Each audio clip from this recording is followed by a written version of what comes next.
I'm going to be talking about study spaces in the library. And once you get to campus, you'll realize, I really need to find a good spot to get some solid studying done. And your dorm room may not be that place. Your residence hall may not be that place. It might be a little bit too loud or just, not a place where you can go to focus. The library has a lot of study space opportunities for you, ranging from quiet study spaces, which I'll mention in a moment, but also places where you can come and be a little bit more social, bring a group of friends, or meet up with classmates here in the library. So I'm going to go ahead and swap my camera around so we can walk around I'm starting on the 4th floor of the library. So just for context, I'm going to back up and show you. I've climbed these stairs and now I'm heading into what we call the 4,000 level, which is just up one flight of stairs from the main floor of the library. So both the 3,000 level and the 4,000 level are places where if you're wanting to have a more social study experience, this is where you'll want to be. And right off the bat, you see we're standing in our red chair study lounge. So you can maybe guess why we call it that. But you'll also see a little bit behind these red chairs, a tall seated desk. So we have both kind of conventional tables, but also tall tables if you would prefer to sit up a little higher or stand for a while you're working on your homework. I'm going to walk down the hallway here. And what we'll also see as we're coming along here to our left are some group study rooms. So I'm going to come up to an open group study room in a little moment here. Actually, here's one right here. So we'll pop in. And we have 11 group study rooms. This is just one of them. And you'll notice that we have glass boards and whiteboards that you can take advantage of if you're needing to jot some thoughts or sketch some diagrams out as you're studying. And we also have on the far wall there a screen that you can cast your device to, whether it's a laptop or tablet or whatever. You can cast your screen or multiple screens if you're working in a group. So that's kind of nice to be able to do. And if you have questions about tech hookup, our amazing people at the service desk on this floor can help you with that. But you can see this study room seats 8 people. So this is one of our larger ones. We also have study rooms that are a little bit smaller that will seat 3 to 4 people. But these are all reservable online. So if you go to the library homepage, you will see a button right on the center of our homepage that says room reservation. Here's our smaller study room here. And you can reserve a study room for up to 2 hours. And we encourage you to do that. You can do that from anywhere, so you can see what rooms are available. And the only time that you might find that they're really busy are around midterms and finals. So if you want to get a room reserved, you want to do that in advance during that time of the semester. Otherwise, you're likely to find a room and meet up with a group there. You'll see here some low-seated tables as well. And off to my left is our computer lab space up here. And I'm running toward the end of my time, so I'm just going to walk quickly past the Library Technology Services desk. This is where you'll be hearing from Amina in just a little bit. There she is. Hey, we're coming back to you, girl. All right. Then the last space I want to point out on the 4th floor is our jam room. So this is back, I'm about circled 360 from where I started. This is a space if you are musically inclined at all. We have 2 keyboards and 2 electric guitars with amps. And because it is a library, we do have headphones, so you don't have to serenade the entire library. But if you want to just, be a little creative and jam out for a little bit, this is the space for you, and you can reserve it just like you do our group study rooms. So finally, I mentioned that we have floors where you can be a little bit more social. You'll hear people talking more at normal volumes. That's the 3rd floor and the 4th floor. If you are looking for a quiet place to study, our 2nd and 1st floor, let me turn my camera around here. There we go. Our 2nd and 1st floor are our quieter floors. The 2nd floor is designated quiet, and there's some internal seating, internal to the building. And if you're looking for a spot to sit and kind of daydream as you're looking outside, the 1st floor has tables that stretch along our exterior windows. So really, I wish I could show you more spaces that you can study, but that's one piece of feedback I hear from students regularly is, I love this library. There are so many great places for me to study. So looking forward to seeing you in the fall, and I've got to pass the mic to Zubair at this point.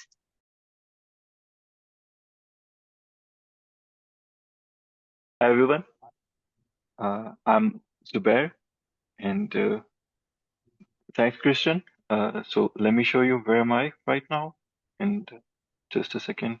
So if you come from this entrance, you will be able to see the research help, and we're gonna ask some questions. But before that, let me introduce myself.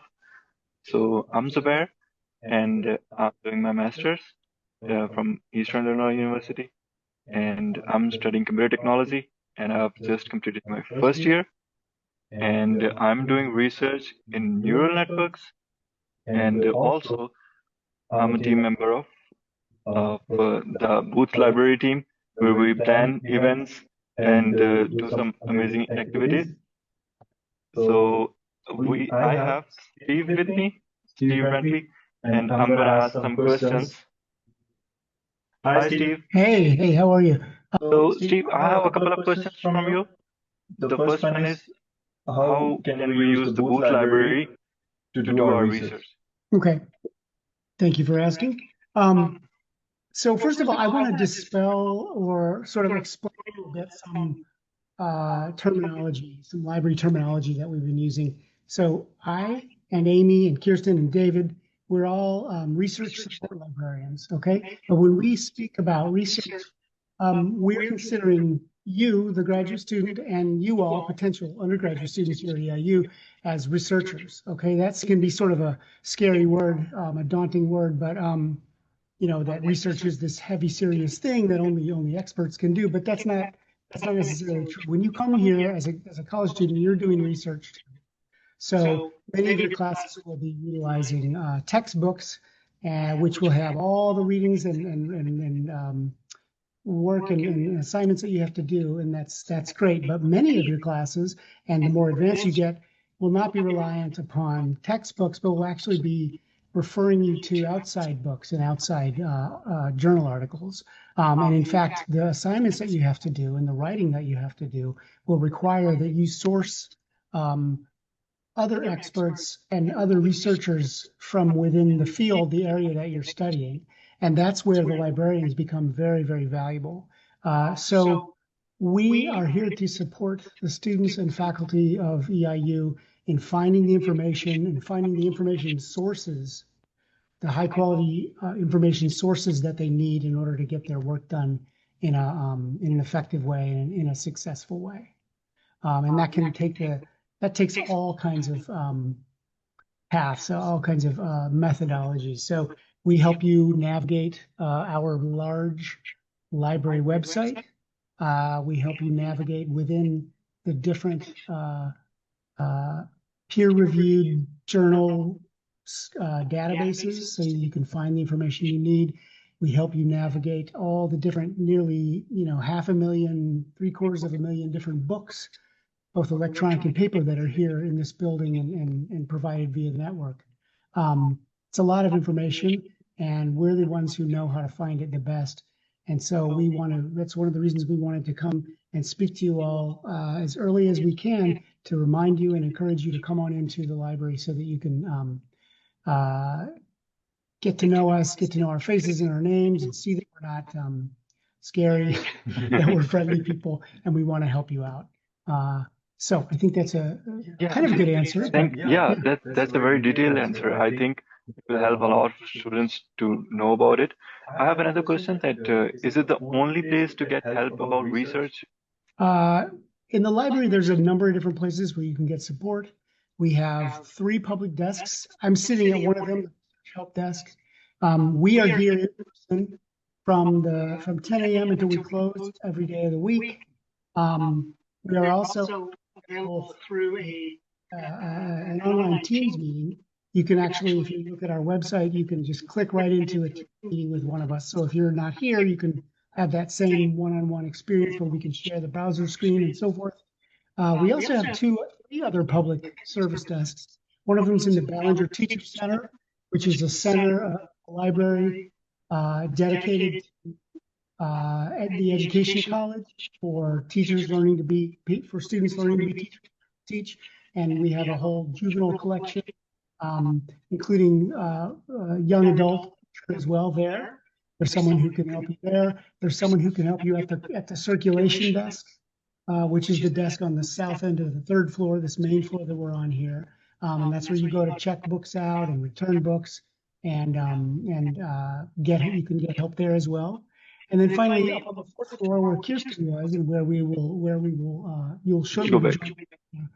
She's at the Library Technology Services desk, and there's a student or an employee there who can help you find your way around in the library. Yeah, thanks you. That helps. I have another question. Let's say a new student joins EIU and they want to start their research as a fresher. What's the one tip that you would like to give to that student? Okay. All right. My colleagues will laugh or smile when they hear me say this, because I say it at the beginning of every class that I give and every talk that I give. I would really encourage students who are starting off doing their research to find some reference materials, find electronic or print materials that help them get a base knowledge about their topic, about the discipline, about the broad area that they're searching, because that will inform all the other questions you have about the area and about the searching that you do. And we have thousands upon thousands of different encyclopedias, both in paper and online, that will help you do that, and that you have access to from wherever you are in the world as an EIU student. So thanks to Steve for helping us out about it. I personally use the EIU library website to get the articles, not only for my assignments, but also for the research, and take help from the help desk as much as I can. Now we'll go back to the 4th floor again, to LTS desk, where Amina can show us about the LTS.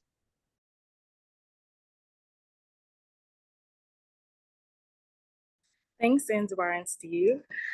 Hi, everyone. I'm Amina Norfleet. I'm a senior here at EIU, and I'm majoring in political science. I'm a student worker at the Library Technology Service Desk on the 4th floor. Here at the LTS desk, we offer a wide range of tech equipment that students can check out, and all you need is your Panther card. That card is your key to borrowing some really useful and sometimes unexpected tools that can help with your classes, projects, and creative work. One of our most popular items that we offer is our laptop computers. We have over 250 available. Students can check them out for long-term use and sometimes even for an entire semester, depending on availability. We also have our Canon EOS M50 digital cameras, which are great for video projects, photography, or content creation. Along with that, you can check out our camera kits that we offer to make sure that every shot is perfect. If you're working on a podcast or doing a virtual presentation, you can also check out our microphones and webcams too, but I'll show you a little bit more about that in a second. And we do have a few fun and unexpected items. For example, we have a sewing machine available for checkout. Whether you are working on a project or making a costume or just like to sew, we got it for you. Also here at EIU, we like to cater to all demographics of students. So if you have a little one and then you need to keep busy while you're studying, we have a family study room kit that gives the kiddos something fun and creative to do. It is a helpful option for students who are parents who need a little extra support while getting their work done. Walking over. We also have some smaller items that come in handy more often than you might think. Things like calculators, USB flash drives, micro SD cards, adapters, charging cables, and SD card readers. And yes, we even have Ethernet cables. They might feel a little old school, but they're super useful when the Wi-Fi is acting up.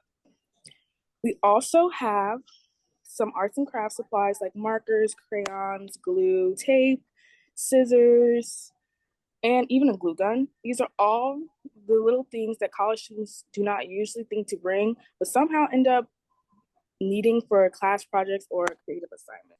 We also have some really thoughtful and creative items that can make your time in the library more comfortable and productive. If you're ever feeling overwhelmed, you can check out a weighted blanket or a prayer mat or a study success kit to help release some stress while you study. They come with like little fidgets and all cool stuff to keep you grounded. If you are musically inclined and want to try something fun, we have an electric guitar and an amp for it. And for everyone working on content creation or class projects, we also offer microphones, tripods, and speakers to bring your ideas to life. Since I work at the desk, something I think students should know is that it's better to come early than wait until the last minute. If you have a presentation, a video project coming up, or just anything in general, check in with us ahead of time and we'll help you find the right equipment and make sure it's available when you need it. Now, we're gonna walk over to the fishbowl that we previously mentioned. So this is the first, right here next to the LTS desk is the fishbowl, which is our computer lab. We have over 50 computers and it stays open all hours that the library is open. This is also where you will come to print. If you need to print anything, you can log into one of the computers and send your document over to our print release station. There is a small cost for printing, but it gets charged directly to your student account, so you don't have to pay on the spot. It might seem a little confusing the first time, but don't worry. Everyone is eager to help you figure it out, so don't be afraid to ask questions. Now we're heading downstairs to our first floor where Amy is at the CSI. Amy, what's happening down there?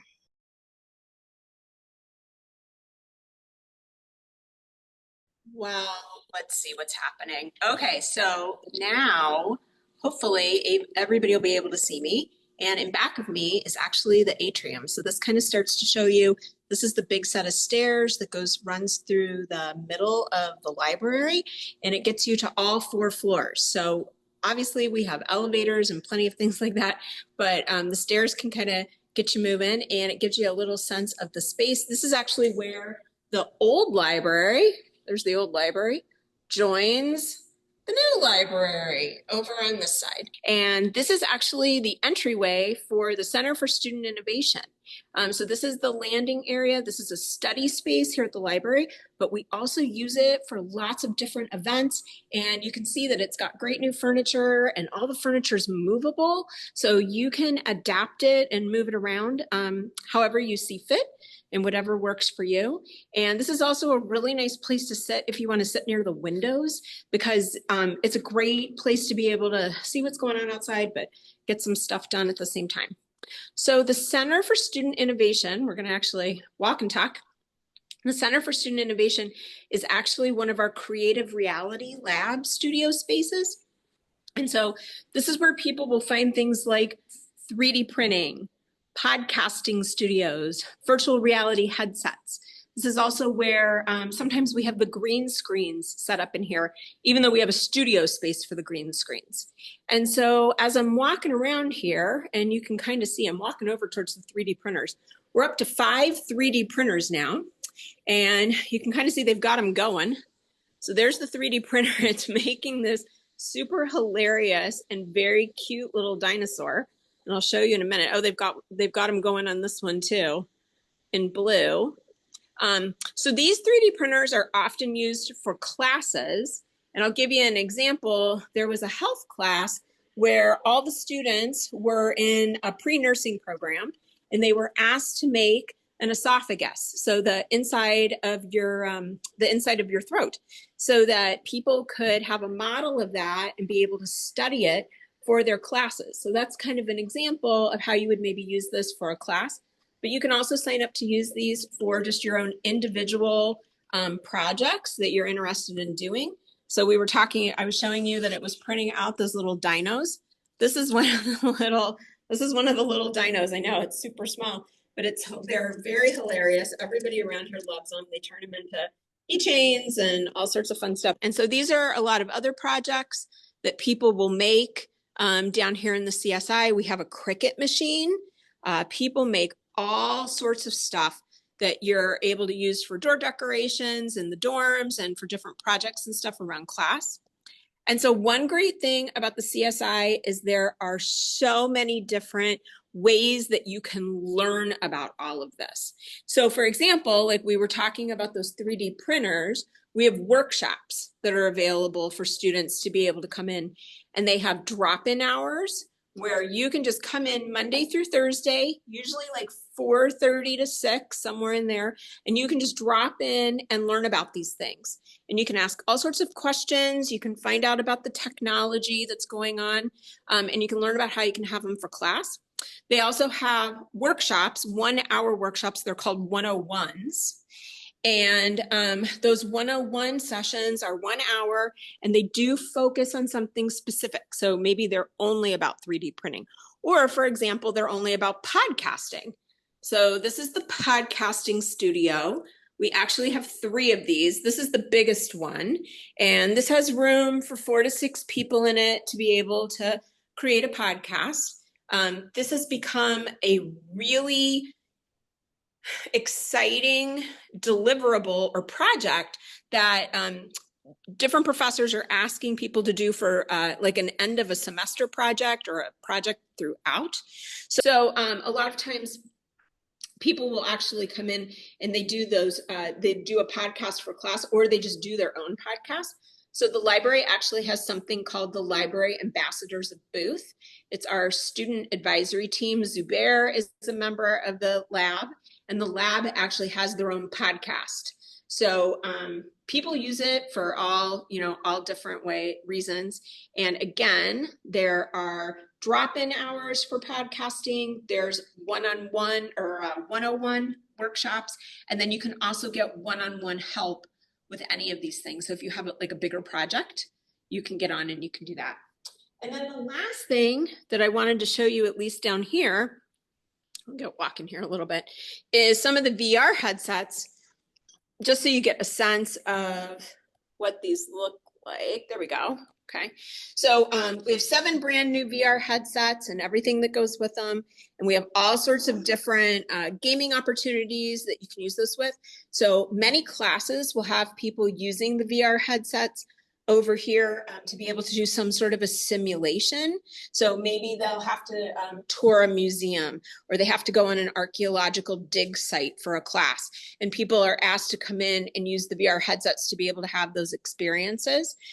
People are also creating these virtual reality situations. So coding and things like that, people are using them for that. So you can get those VR things and use them all the time. And then green screens are happening constantly. People use them for so many different projects. They use them to make videos. They're using them to do headshots of themselves in different places. So a lot of times we'll pull them out and they're for fun, but a lot of times we'll pull them out and they're for educational uses too. So that is what I have going on down here in the CSI of what's going on. Oh, there are the egg chairs. Everybody loves to study in the egg chairs. And this is actually our graphic novel collection. We have a really big one from a university standpoint. So a lot of times people will grab a graphic novel, to be able to just have something fun to read. This is also where we have all of our just regular like New York Times bestsellers. And so if you need a book just to kind of relax a little bit, take your mind off things, many times people will grab something from down here, or they'll grab a magazine, and they'll grab something to be able to read a little bit.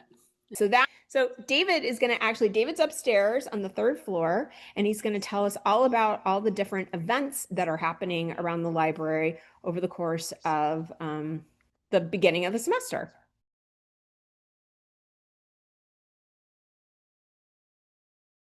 Okay.